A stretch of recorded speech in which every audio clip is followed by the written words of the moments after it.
Welcome back to Big Joe Backyard Barbecue. Today we're going to show you everything you need to know to spin a magnificent prime rib on the JoeTisserie.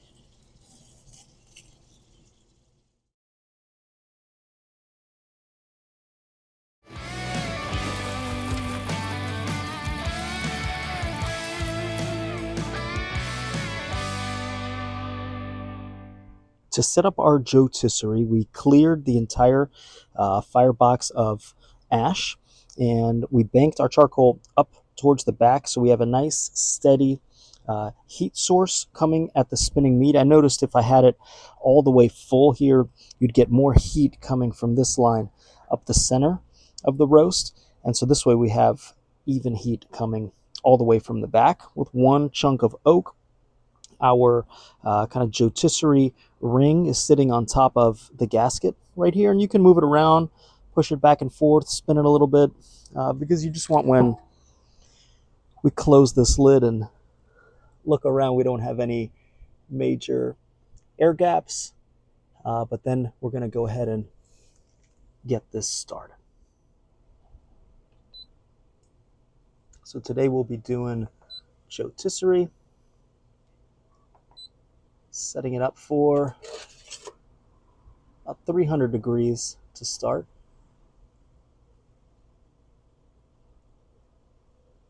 And then we'll get that started.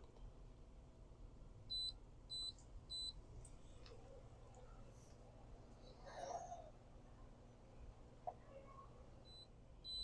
right, so now we're getting the beep to close the top swivel here. Open this like so. Press the button on the Big Joe Konnected, and then to slightly open. So that'll keep us at 300 for the whole cook here. Today we're starting with a beautiful 5.5 pound ribeye roast that has no bones in it at all. So if you've got the bones in, plan on a little bit of a longer cooking time. And for the rotisserie, I recommend we're going to tie this thing down with a little butcher twine. I'm going to kind of smoosh this thing together a little bit because the ribeye itself is oblong and we're going to be spinning it. So to try and get a little bit more even cooking, push that together a little bit, make it a little bit more circular. But we love doing the prime rib on the rotisserie. Then we'll tie that down. This really helps with the ribeye cap not lifting off.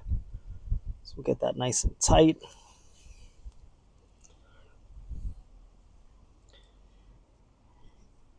And we'll have removed this from the refrigerator about 2 hours before, just to let it kind of come up to temp a little bit. Now, next up, we're going to season this very simply with kosher salt all over and fresh cracked pepper, and be aggressive here. This is a huge piece of meat. You want to go all over. Got a good rub in. And you either want to salt it right before you're throwing it on the grill, or at least 2 hours before, ideally overnight, and then hold it uncovered in the fridge. It's called a dry brine. That's really nice. If you're going to do that, you could think about taking the fat cap off of the ribeye cap. This one's pretty thin, and I was going to use it to kind of protect that cap from some of the heat as it's spinning, but I've also dry brined this with the fat cap off, and it's come out really, really nice. And then we'll hit this with a ton of fresh cracked pepper. What's most important is we do want it to be going through the middle of the roast. So I find if I'm a righty, if I put my left hand here, I can kind of feel for where I'm going. We want to be in the center of the ribeye roast, coming evenly through. Push very slowly so you don't poke yourself on the way out.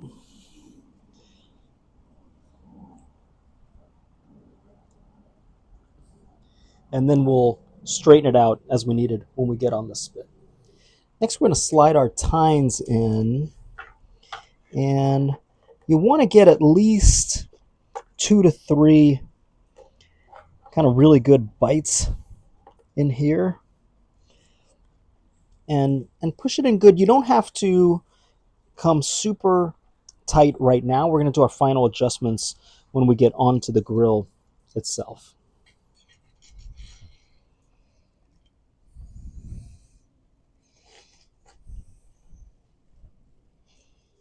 Now, if you have a wireless thermometer, I find them very helpful when we're doing kind of spinning roast like this. You want to go deep into the center. You want to avoid the long spit in there, and make sure this thing is rated for super high heat. I've fried at least 4 or 5 of these kind of wireless thermometers, just because it might say they're rated to 450 degrees and you're spinning it at a lower temperature, but the temperature by the coals themselves is going to be much hotter than the temperature you're reading on the dome. So this one's rated for 1,000 degrees, and I've had good success with this one. Now our JoeTisserie power unit kind of slides right on like that on the left side of the unit, and we're going to spin just like this. Okay, now we're going to get all of our pieces connected here. We're going to turn the square on the square until it fits in. Then this piece is going to slide right there. And now we're going to make our final adjustments so we can center this roast.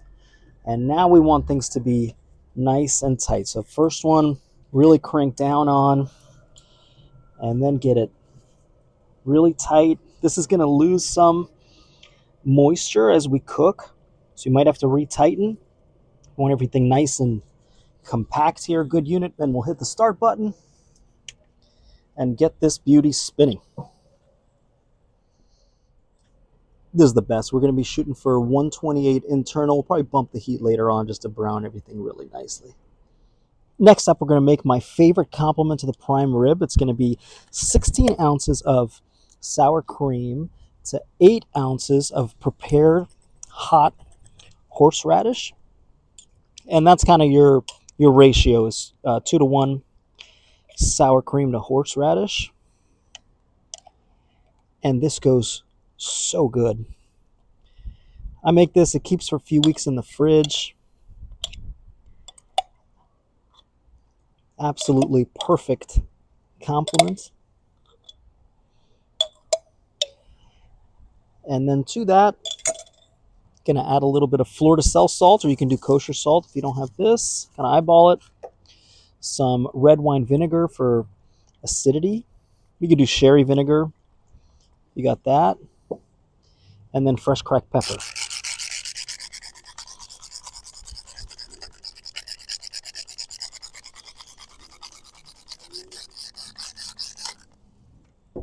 And we'll give that a good stir. And you can make this way ahead of time. Keeps great in the fridge. But you'll get a nice creamy consistency.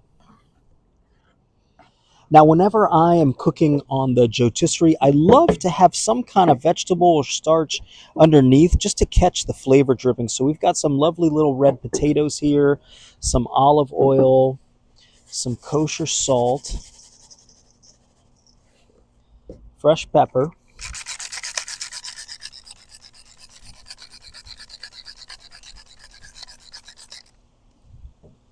and fresh rosemary. And we'll give that a really good mix. I've messed around with a lot of different sizes and containers to drop underneath. I found that the Kamado Joe carbon steel actually is the best size just because of the half moon nature compared to putting down circular cast iron pans in there. So this fits really nice. We're going to put it right under the roast. Okay, we're about an hour 15 into the cook. We're going to go ahead and drop the potatoes underneath just so they can catch a ton of the beef fat and drippings from down there. I like them right down underneath. And everything's looking really nice. We're going to keep going. We're anticipating about hour 45, 2 hours total to get to 128. And then just to get everything going really nice, I like to take some homemade beef tallow with a rosemary brush, and that's going to help develop Really nice flavor on the crust. Get us some nice browning and charring, even at 300 degrees. And all that is going to drip right down to our potatoes. Get some extra goodness down there. Just hit the 2 hour mark. We hit 128 internal. Potatoes look good. 1 hour on the potatoes, 2 hours on the meat. Got a really nice crust at 300. We bumped it up a little bit towards the end just to brown that up a little bit more. And ended up around 350 for the last 10, 15 minutes or so. But absolutely phenomenal. We're going to let that rest for 20 to 30 minutes. The carryover from 128 will probably take us to about 140 total. Internal temperature is what we're shooting for. But absolutely beautiful cook so far. We ended up resting this for 30 minutes and probably could have even gone all the way to 40. It was still plenty hot, very juicy. We ended up with a really nice kind of edge to edge medium on this one. And if you want it more or less done, just kind of plan on 10 to 15 degrees of extra carryover cooking. So pull it 10 to 15 degrees before whatever your final temperature is. This is absolutely delightful. We're going to top this with some of our horseradish sauce. Thanks so much for watching. Enjoy.